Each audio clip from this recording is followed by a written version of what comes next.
At an airport, a passenger checks flight options. He sees Air India on the screen. He pauses briefly and then books another airline. There is no strong reaction, just a preference based on their past experience.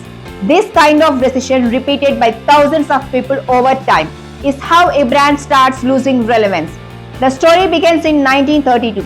At that time, India did not have a structured aviation industry. JRD Tata started an air service. He personally flew a small aircraft from Karachi to Bombay. The flight carried mail.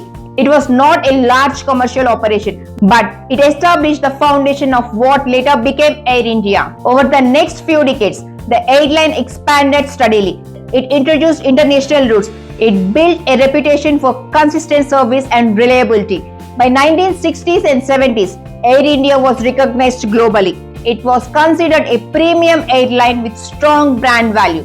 Passengers associated it with quality and trust. In 1953, the airlines was nationalized. Ownership moved to the government of India. This changed how decisions were made. Operational flexibility reduced. Process became slower. At the same time, the global aviation industry was becoming more competitive. Private airlines in other markets were improving efficiency and customer experience. Air India was slower to adapt these changes. Over time, several issues started affecting performance. Fleet management became inconsistent. Some aircraft were older and required more maintenance. Delays became more frequent. Turnaround times increased.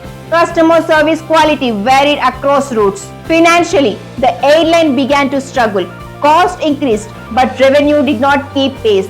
There were high operational expenses, including fuel, staffing, and maintenance. Another major issue was decision-making delays. Important changes often took too long to implement. This affected competitiveness.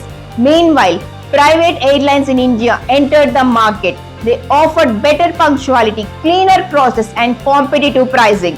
Passengers started shifting. Customer trust reduced gradually. Frequent delays and inconsistent service impacted brand perception. Negative experiences spread through word of mouth. Over time, people began avoiding the airline when they had other options. This directly affected their revenue. Losses increased year after year. Debt accumulated significantly. At one stage, the airline financial position became a major concern. In 2022, the airlines was acquired again by Tata Group. This marked a major shift. It brought the airline back to its original business group after several decades. The focus now is on restructuring operations. Steps include upgrading the fleet, improving service standards, and streamlining the process. However, rebuilding a brand at this scale takes time. It requires consistent performance across all customer touch points. At the airport again, a passenger looks at the flight options. He sees Air India. This time, he considers it for a few seconds longer. The airline is improving, but long-term success depends on whether customers are willing to trust it again.